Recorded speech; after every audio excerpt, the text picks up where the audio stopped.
Waalaikumsalam warahmatullahi wabarakatuh. Misalnya saya punya keponakan. Keponakan saya ini kerja PNS. Dan saya tahu dia membuat markup proyek korupsi. Tapi di balik korupsi itu dia punya gaji tetap sebagai ASN tiap bulan golongan 3B, gaji pokoknya 3 juta.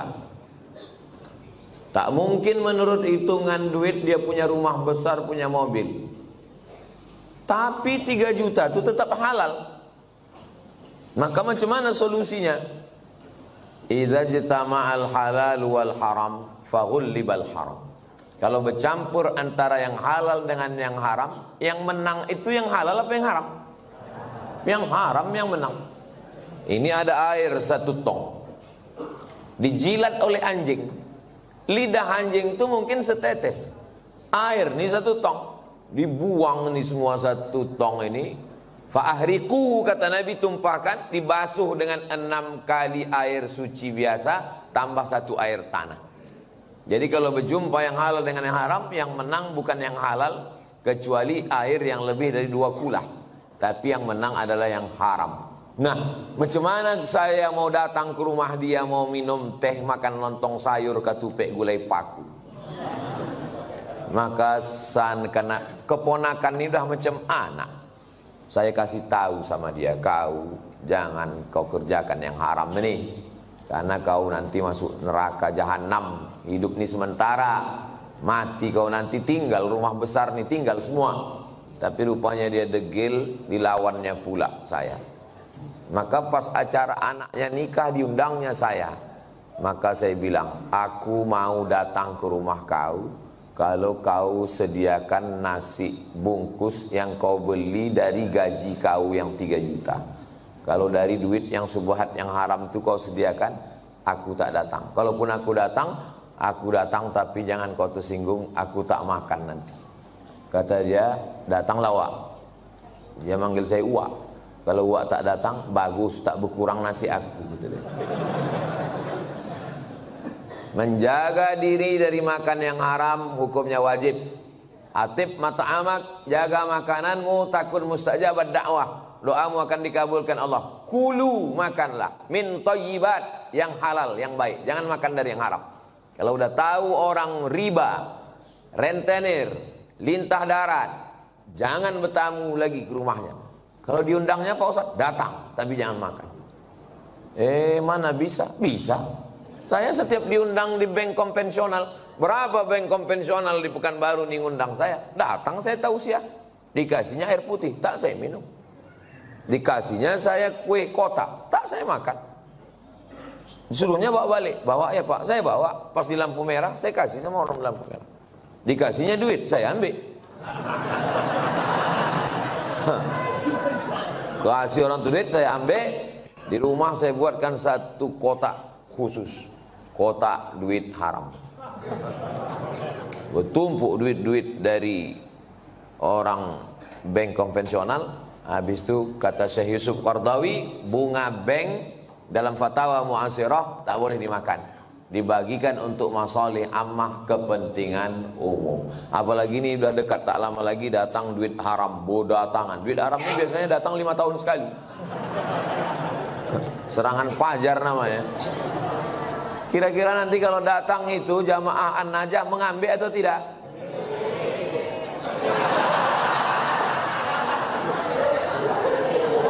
Mati kita. Saya dah yakin 100% orang An-Najah ni kalau ada yang membagi-bagi duit 50.000 tak akan mereka ambil. Mudah-mudahan Allah menjaga kita dari makan haram. Bedakan antara marah karena Allah atau marah karena ulah. Kalau marah karena Allah, apalagi saudara, anak kemanakan, tak akan sakit hati dia kalau kita bercakap nasihat. Aku tetap datang. Tapi jangan karena itu lalu putus silaturahim. Tetangga saya ini Pak Ustadz kerjanya riba, dikasihnya saya kue, ambil kuenya, jangan dimakan. Kemana saya serahkan? Terserah. Dibuang Pak Ustadz, jangan mubazir. kasih ke fakir miskin, anak yatim. Tapi itu dimakannya juga. Itu namanya masalih ammah, kepentingan umum, bukan kepentingan pribadi. Jelas? Jelas. Patutlah Ustaz tak mau minum dari tadi. Nah, inilah, nanti jamaah ini mudah dia ngambil kesimpulan. Cuma saya bismillah.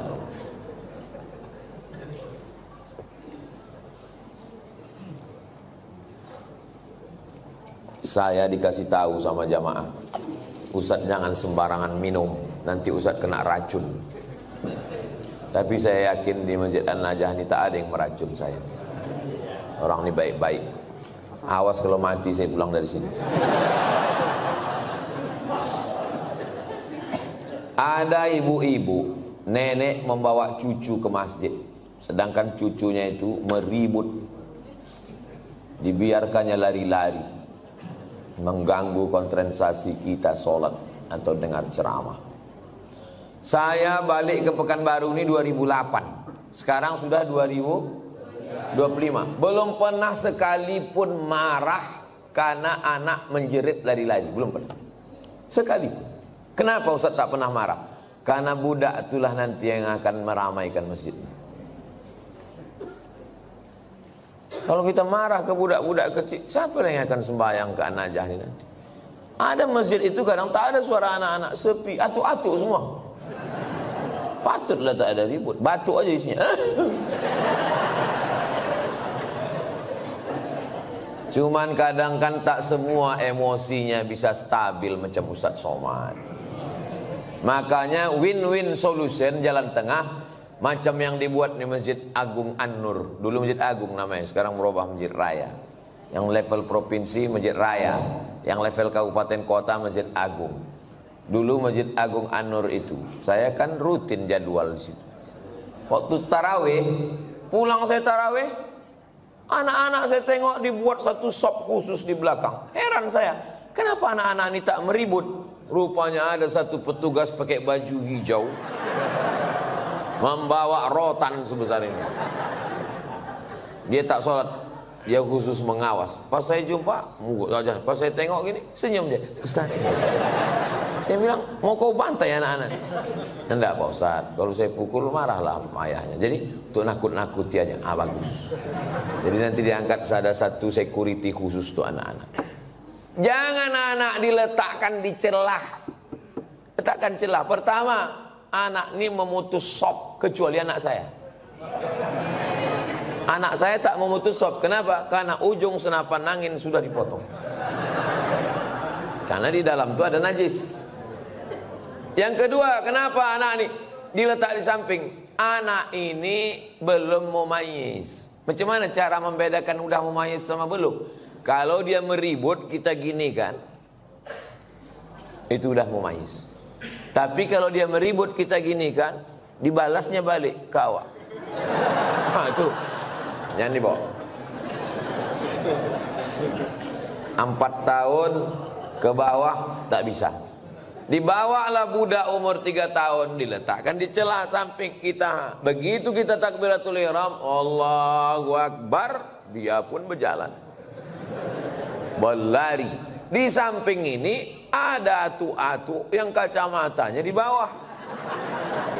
Asal budak ni lalu, atu ni takut. Kata dia. Kata dia. Itu waktu salam tuh cuman sekali aja salam. Salam tuh ke kanan cuman. Assalamualaikum warahmatullahi apa? Berkelayok di masjid. Kalau ada di perumahan ini 100 orang, yang ke masjid itu 50, sudah banyak kali itu. Yang 50 ini pun berkelahi pula lagi di masjid. Bertinju di masjid gara-gara budak berkelahi. Apa kata orang yang tak sembahyang? Untung kita tak ke masjid. Tolonglah kita jaga persatuan ini. Bisa dipahami? Jelas. Insya Allah kalau saya ceramah jelas. Kalau ada orang bilang Ustaz Somad itu tak jelas, telinga kau pokak.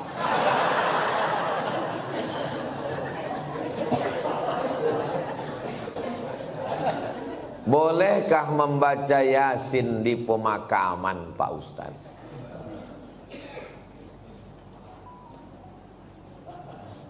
Kata Imam Nawawi, meninggal tahun 676. Nama kitabnya Riyadhus Shalihin min kalami Sayyidil Mursalin. Dia mengutip pendapat Imam Syafi'i. Wa qala Syafi'i, Imam Syafi'i berkata, wa in khatimul Qur'ana kullahu kana hasanan. Seelok-eloknya, sarancak-rancaknya dikhatamkan sakhatam Quran. Bukan surat ya, sakhatam Quran. Saya tak bisa membacakan sakhatam Quran di makam emak saya, karena makamnya di Sumatera Utara. Saya mau pergi, saya membaca di rumah. Di makam saya minta ada orang membacakan sekhatam di makam almarhumah emak saya, mengamalkan fatwa Imam Syafi'i yang seelok-eloknya dikhatamkan di kubur itu sekhatam. Kalau tak sanggup sekhatam, maka bacalah hatinya Al-Quran. 30 juz 114 surat itu, mana hatinya? Wa qalbul Quran ya. Itulah mengapa kalau kita ziarah kubur membaca surat ya Yasin. Ada 3 hati. Yang pertama qalbul Quran, yang kedua qalbul lail, yang ketiga qalbud da'i. Qalbul Quran hatinya Quran Yasin. Qalbul lail hatinya malam sepertiga malam jam 2. Qalbud da'i hati orang yang berdoa ketika tahajud. Berjumpa 3 hati. Hati Quran, hati malam, hati manusia. Maka kata Imam Az-Zabidi dalam kitab Syarah Ihya Ulumuddin, mungkin terkabul doa kalau ketemu 3 hati. Maka bacalah surat Yasin pada saat tahajud malam. Habis itu berdoa kepada Allah. Apa kata Imam Ibnu Katsir tentang surat Yasin? Ma quri'a fi amrin asirin illa yassarahullah. Kalau dibacakan kepada perkara yang sulit, yang susah, dimudahkan Allah.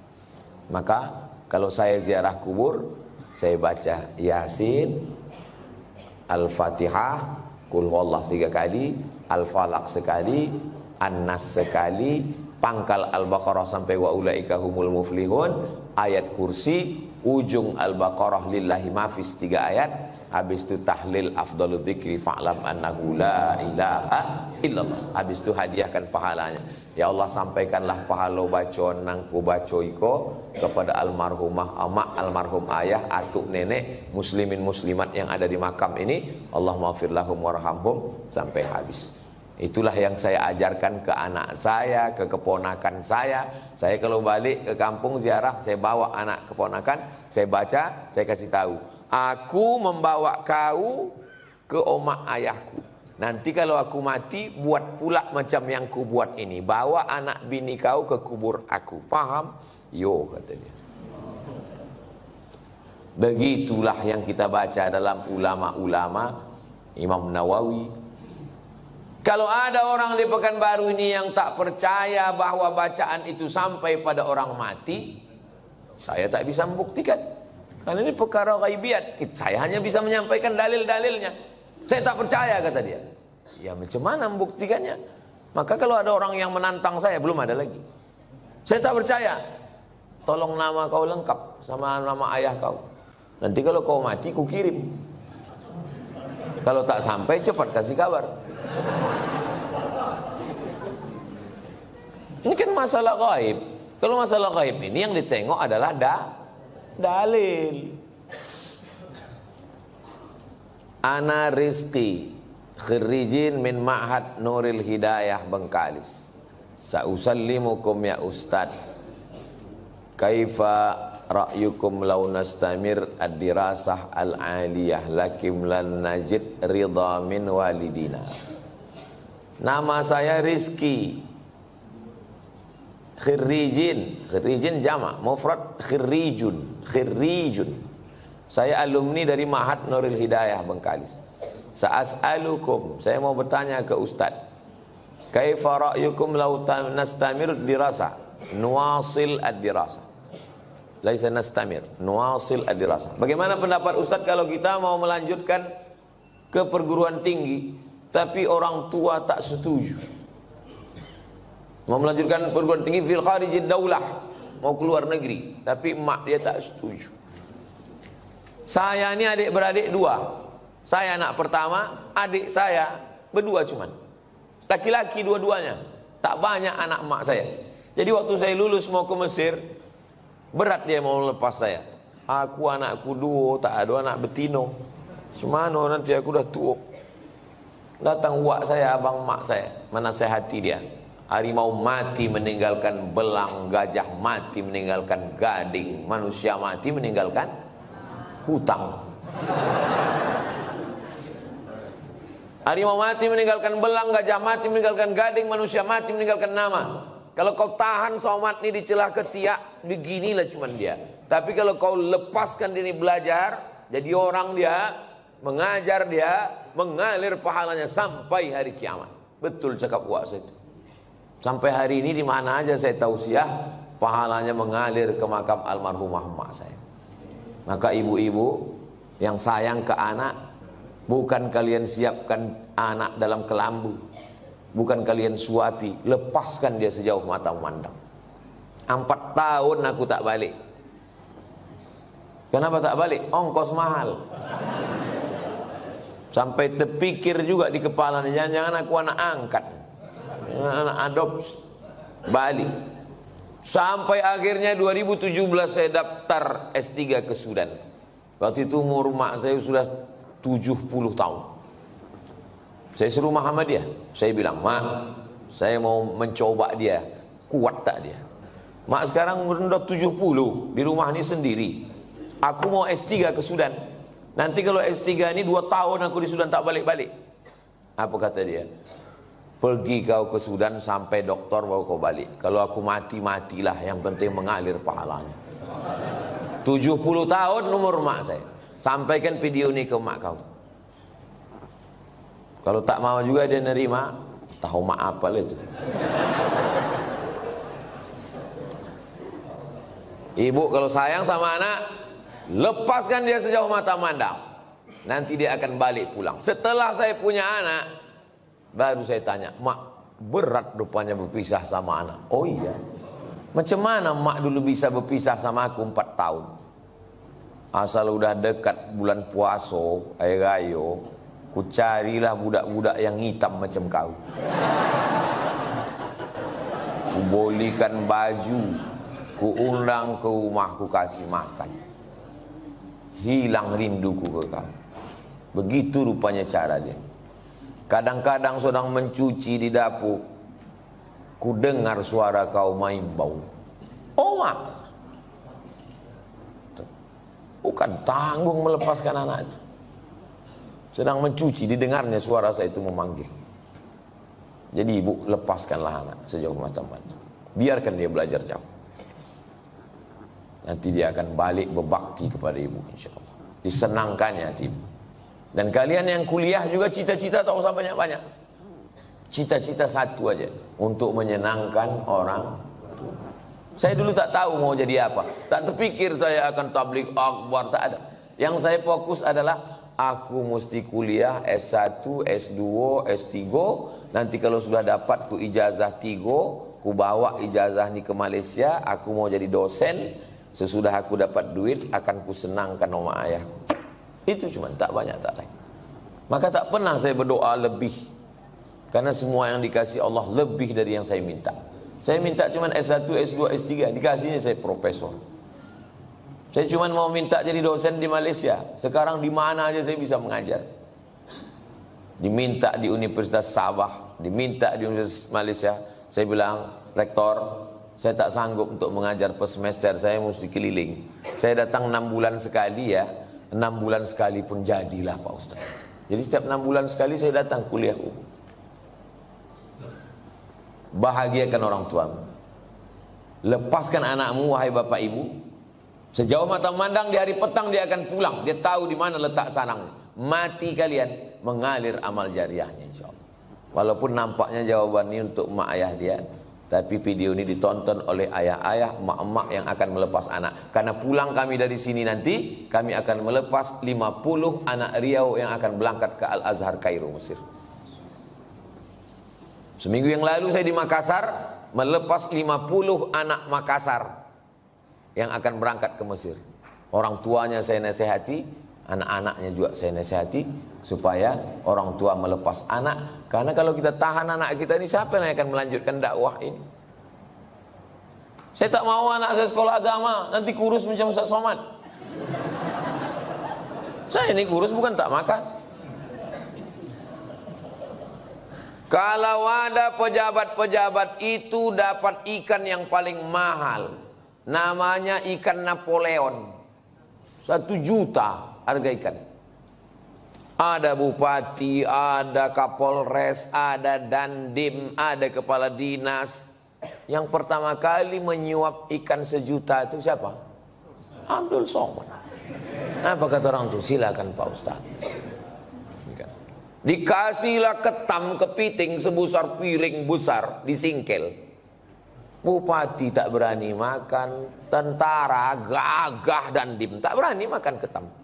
Polisi berseragam berpistol tak berani makan ketam. Tak kalian makan Pak, kolesterol Pak Ustaz. Saya makan ketam tuh habis. Hidup saya sampai sekarang. Berani Ustaz makan. Baca doanya Pak. Apa doanya? Bismillahilladzi la yadurru ma'asmihi syai'un fil ardi wala fis sama. Ku sebut nama Allah, tak ada yang bisa memudaratkan baik di bumi maupun di langit. Nanti kalau saya sakit Pak Ustaz, aku tak tanggung jawab.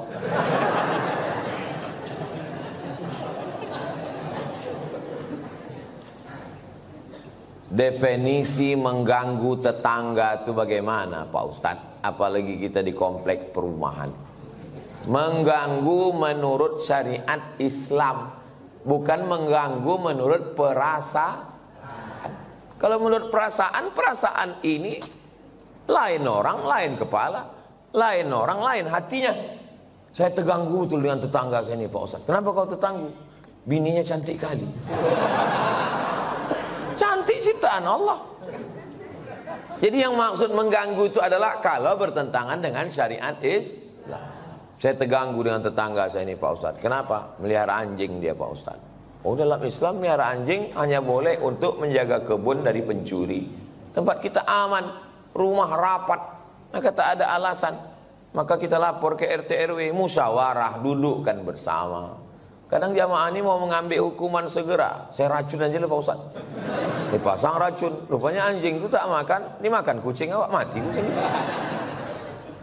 Dimusyawarahkan. Wa amruhum syura bainahum. Hari libur, hari Ahad. Rumah dekat-dekatan. Dipasanglah lagu. Bum pam, bum pam, bum pam. Belilah earphone. Berapalah harga earphone? Dengar sendiri. Bum pam. Jadi dipasang satu komplek. Kan tak semua orang suka lagu itu. Apalagi di situ ada orang-orang tua yang jantungnya tak kuat. Mendengar itu, kata dia mati. Ini mengganggu. Menurut syariat pun tak betul. Nah, maka menurut syariat agama Islam, rumah berdekatan, sempadan cuma dinding, dinding pun tak penuh ke atas. Ditanamlah pula pokok mangga pas di situ. Buahnya apa tak asal menengok meniti air. Nah, ini mesti menjaga. Maka kata Nabi, idza tabakhta, kalau kau memasak fa'aksir ma'aha, banyakkan kuahnya. Pesan Nabi ke tetangga, kalau kau masak banyakkan kuahnya. Untuk apa? Berbagi ke tetangga, menyambung tali silaturahim. Kata almarhumah mak saya dulu, kalau tak menjulur labu, tak menjulur kundur. Ini pokok labu, ini pokok kundur, sama-sama ditanam. Menjulur itu maksudnya keluar pucuknya. Keluar pucuk labu, keluarlah pucuk kundur. Kalau tak keluar pucuk labu, tak keluar pucuk kundur. Apa maksudnya? Kalau tak kedatang makanan kita, tak datang pula makanan orang. Halus pepatah orang. Bagikan makan. Kata Nabi kuah, tapi yang pula gara-gara ceramah nih kuah aja. Dulu sebelum Ustaz datang berbagi ayam kami, sesudah Ustaz kuah aja lagi. Gara-gara Ustaz Somad. Ya, tahadu tahabu, saling berbagi hadiahlah kamu, maka kamu akan berkasih sayang. Malam Jumat jumpa wirid Yasin. Dulu begitu orang jumpa. Sekarang udah tak ada lagi jumpa. Jumpa pun di acara pesta nikah walimah udah tak bisa bertanya lagi. Dulu kau tanya, siapa menantu kau ni? Macam-macam mirip. Ini anak Pak Fulan. Oh, tak kek mana juga mau balancik-lancian nih rumahnya Jawa. Sekarang tak bisa lagi ngobrol. Pas ditanya, itu anak siapa? Apa? Anak siapa? Suara musik. Bum bam, bum bam, bum bam. Tak ada lagi silaturahim. Terus tanya, itu menantu kau? Apa? Tak ada lagi silaturahim. La salam wala kalam. Alhamdulillah, Masjid An-Najah ini tempat kita bersilaturahim. Datang ke masjid, buat wirid Yasin malam Jumat, baca Yasin habis maghrib, habis itu habis isya acara makan bersama. Tak ada duit, kumpul iuran. Di Malaysia itu setiap masjid itu ada dapurnya. Saya perhatikan tuh, setiap masjid ada dapurnya, ada dandang besar dan bisa masak. Tidak usah masak yang repot-repot, masak nasi minyak, nasi mandi. Karena ayam nyembut satu situ kumpul makan bersama. Di Malaysia itu ceramahnya tak terlalu banyak. Ceramah sedikit aja, makan yang lama. Tempat kita ceramahnya panjang. Habis selesai keluar lami kecil-kecil. Di tempat lain. Kalau di An-Najah ini tak tahu kita. Kita tengoklah. Saya menikah dengan seorang duda. Sudah 10 tahun pernikahan ini saya belum punya anak. Saya mempunyai anak sambung, anak sambung. Saya menyayangi dan mencintai seperti anak kandung saya. Anak sambung saya selalu meminta doa dan ridho dari saya. Apakah doa saya akan diijabah? Karena saya bukan ibu kandungnya. Dan jika saya meninggal nanti, saya tak ditakdirkan untuk punya anak. Apakah doa anak sambung saya nanti sampai ke saya, Pak Ustaz?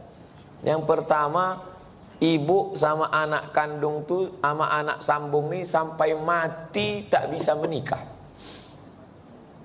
Karena menjadi mahram mu'abbad namanya. Mahram mu'abbad menjadi mahram kekal selama-lamanya. Karena sudah menjadi menikah sama ayahnya. Itu yang pertama. Yang kedua, wudu tak batal dalam mazhab Syafi'i. Yang ketiga, seandainya saya lewat di kuburan di depan Hotel Mutiara Merdeka dekat Leton, saya mau pergi nih, lewat kuburan itu saya baca doa, Assalamualaikum ya ala diyar minal mu'minin wa inna insyaallah bikum lahiqun yarhamullah mustaqdimina wal mustakhirin nas'alullah wa lakumul afiyah Allahumma fir lahum warhamhum. Doa saya sampai apa tak sampai? Doa saya sampai apa tak sampai? Sampai. Padahal saya tak kenal sama orang itu. Sampai doa.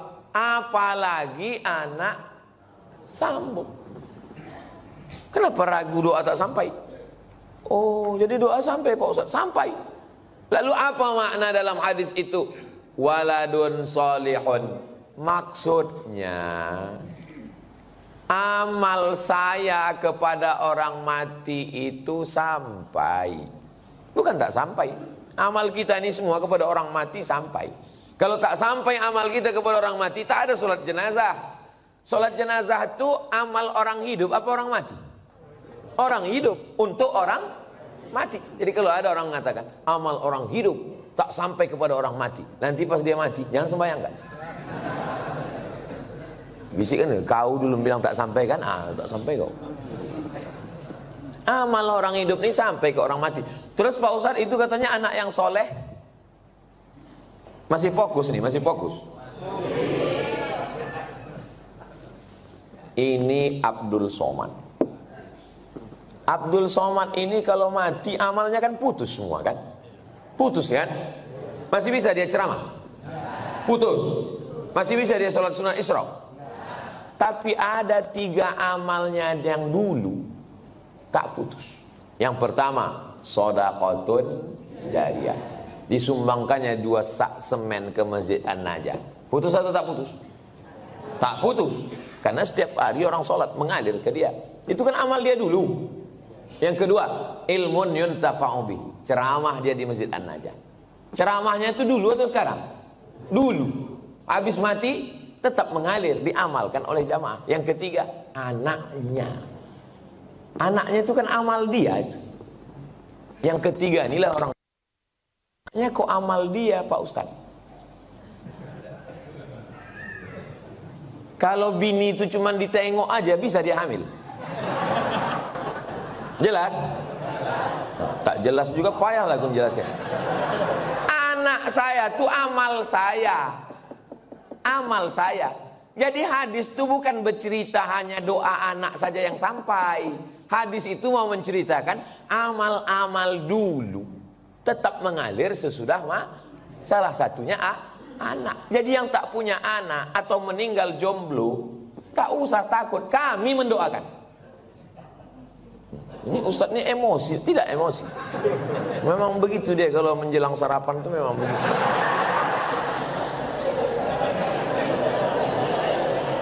Seumur-umur saya membaca pertanyaan, inilah tulisan yang paling cantik. Cantik kan? Cantik kan? Bisa pula rapi menulis. Saya bolak-baliklah menulis rapi, tak bisa-bisa. Memang irilah saya menengok tulisan. Mudah-mudahan anak saya bisa cantik tulisannya begini. Assalamualaikum, berapa kalilah dia mencobanya ini. Assalamualaikum warahmatullahi wabarakatuh. Waalaikumsalam. Alhamdulillah wa syukurillah. Alhamdulillah wa syukru lillah. Saya kurang. Alhamdulillah wa syukru lillah. Alhamdulillah wa syukru lillah. Jadi jangan syukurilah. Bukan syukurilah. Syukurilah itu bahasa Indonesia. Syukurilah ya. Kalau bahasa Arabnya alhamdulillah wa syukru lillah. Semoga Ustadz Somad dalam keadaan sehat dan selalu dalam lindungan Allah. Amin. Sekarang tak boleh lagi doa menyebut amin. Dilarang oleh Bawaslu. Karena udah musim-musim kampanye. Saya ini menyampaikan menuju pemilu damai.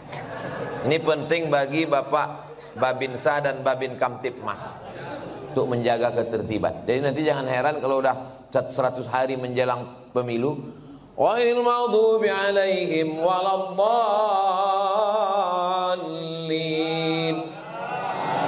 Tak boleh, itu keberpihakan. Sunyi nanti masjid, diam.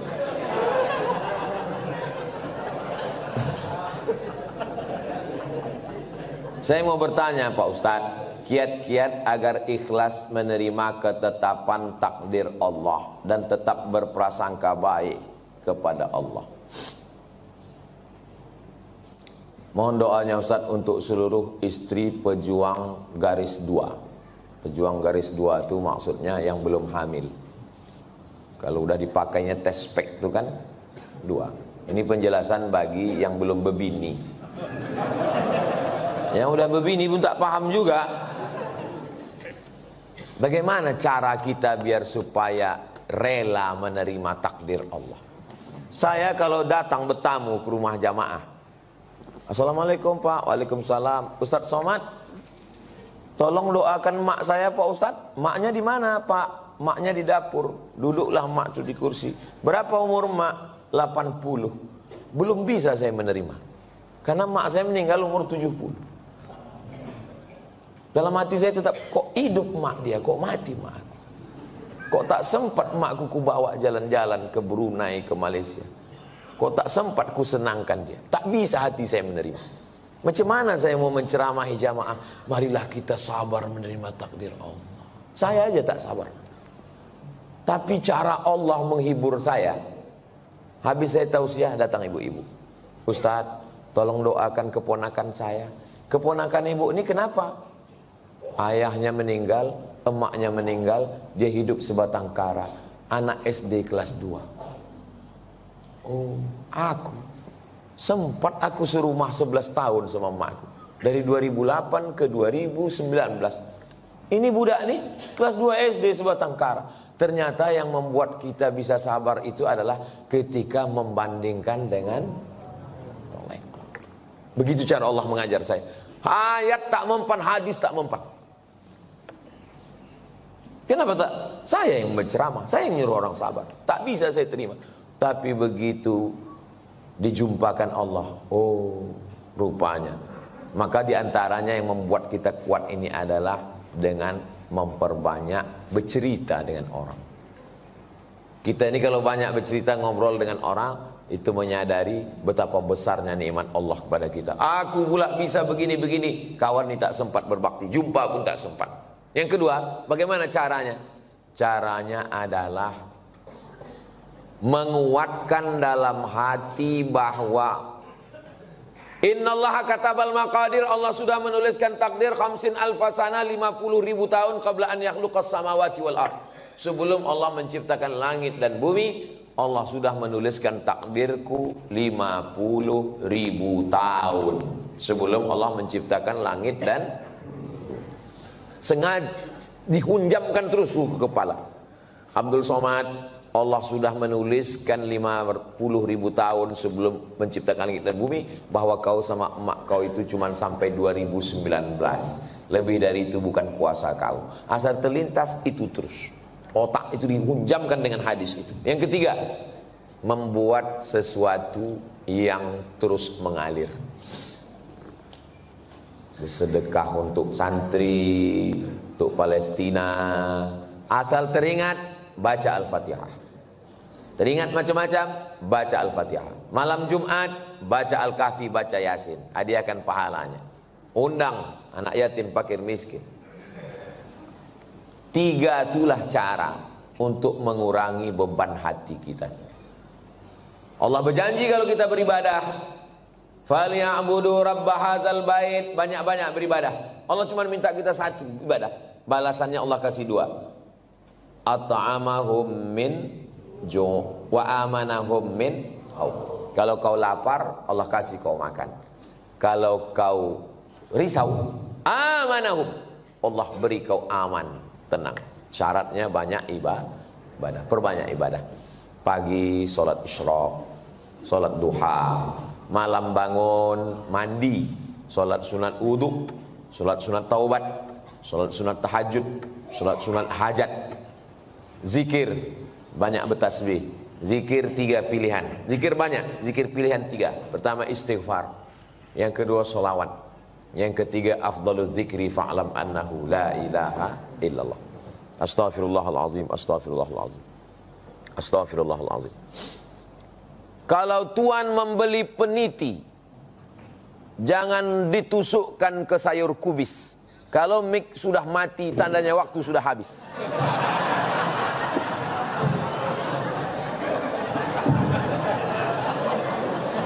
Kalau tuan membeli peniti, jangan dicucukkan ke sayur kubis. Kalau mik sudah mati-mati, tanda waktu sudah habis. Di akhir majelis mari kita sama berdoa kepada Allah supaya Allah menjadikan hati kita ini ridha menerima takdir Allah Subhanahu wa taala. Tapi usaha tak pernah berhenti. Yang belum berjodoh terus berusaha, mudah-mudahan dapat jodohnya. Yang belum garis 2 terus berusaha, makan toge, makan kacang-kacang, makan sayur, berdoa. Nabi Ibrahim alaihissalam baru lahir anak Ismail umur 86 tahun. 86 tahun baru dapat anak Ismail. Istrinya yang diponis mandul namanya Sarah, rupanya mengandung setelah Ismail umur 13 tahun. Waktu itu umur Nabi Ibrahim 99 tahun. Akhirnya punya anak. Waktu anak itu lahir, tersenyum Nabi Ibrahim. Karena udah diponis orang istrinya mandul takkan punya anak. Senyum dia. Senyum itu bahasa Yahudinya Yitzhak, bahasa Arabnya Yithak. Maka dikasihnya nama anak itu Ishak. Ishak itu artinya tersenyum bahagia. Saking kan lucunya cara Allah ingin menguji seorang hamba. Tak ada yang sulit. Innama amruhu iza arada syai'an ayakula lahu kun. Tak ada yang sulit bagi Allah. Allah cuma ingin menengok air matamu tumpah di tengah malam. Allah cuma ingin melihat sujudmu lebih lama. Dalam perjalanan hidup saya, dipukul ombak, diempas gelombang, baru saya paham. Rupanya kalau hidup ini tenang-tenang saja, tidak akan melahirkan nakhoda yang ulung. Kalau tidak tajam ombaknya, sujud kita sebentar. Tapi kalau pukulan itu kuat, lama sujud kita dan terasa nikmat. Karena tak ada lagi kawan yang bisa diajak berbisik. Akhirnya kita berbisik ke tanah. Malaikat-malaikat di langit memintakan doa itu dikabulkan Allah Subhanahu wa ta'ala. Mudah-mudahan kita termasuk orang yang diberikan Allah kekuatan istiqomah iman dan Islam. Al-hazihin niyah al-fatihah. A'udzubillahi minasyaitonirrajim. Bismillahirrahmanirrahim. Alhamdulillahirabbil alamin arrahmanir rahim maliki yaumiddin. Iyyaka na'budu wa iyyaka nasta'in ihdinas siratal mustaqim. Shiratal ladzina an'amta 'alaihim ghairil maghdubi 'alaihim waladdallin. Amin. Rabbana fir lana dzunubana, ampunkan dosa kami ya Allah. Wali abaina, ayah kami, wali ummahatina, mak kami, wali azwajina, pasangan hidup kami, wali dzurriyyatina, anak cucu keturunan kami, wali man hadarana, semua yang hadir di majelis ini, wali man syarakana, jamaah kami yang mengikuti dari jauh, hatinya tetap terpaut dengan ilmu yang kami sampaikan. Waliman ahsana ilaina, orang-orang yang sudah berbuat baik pada kami belum sempat kami membalasnya. Wali jami'il muslimina wal muslimat wal mu'minina wal mu'minat al ahya'i minhum wal amwat bi rahmatika ya arhamar rahimin. Allahumma ansur ikhwanana al mujahidina fi Palestin. Tolong saudara kami yang sedang teraniaya di Palestina ya Allah. Wa dammir a'da'aka a'da'ad-din. Hancurkan Israel, musuh kami, musuh engkau, musuh semua orang-orang beriman ya Allah. Allahumma ja'al hadzal balada baladan amina. Jadikan bumi Lancang Kuning negeri yang aman dan damai. Baldatun thayyibatun wa rabbun ghafur. Allahumma dafa'anna al-ghala' wal waba' wal fahsya' wal riba wal zina wal munkar. Selamatkan kami, keluarga kami, masyarakat kami dari riba, dari zina, dari narkoba, dari LGBT, dari perbuatan keji dan munkar. Allahumma khtim lana bi husnil khatimah wa la takhtim alaina bi su'il khatimah. Rabbana hab lana minas shalihin, jadikan anak kami anak-anak yang soleh dan solihah. Rabbana hab lana min azwajina wa dzurriyyatina qurrata a'yun waj'alna lil muttaqina imama. Allahumma la tadharhum dan wa anta khairul warisin. Janganlah engkau biarkan mereka hidup sendirian, berikanlah mereka pasangan dan keturunan yang baik-baik ya Allah. Wafiqna lima tuhibbuhu wa tarda. Tanamkan taufikmu dalam hati kami supaya kami beramal dengan amal yang kau ridhai ya Allah. Allahumma jma'na ma'al habibil mustafa. Sebagaimana engkau satukan kami di Masjid An-Najah subuh ini, satukan pula kami nanti di surga Jannatul Firdaus bersama Nabi Muhammad sallallahu alaihi wasallam. Rabbana atina fid dunya hasanah wa fil akhirati hasanah wa qina adzabannar. Sallallahu ala sayyidina Muhammad wa ala alihi wa sahbihi wasallam. Walhamdulillahi rabbil alamin. Taqabbalallahu minkum minna wa minkum taqabbal ya karim. Terima kasih, mohon maaf. Wassalamualaikum warahmatullahi wabarakatuh. Waalaikumsalam.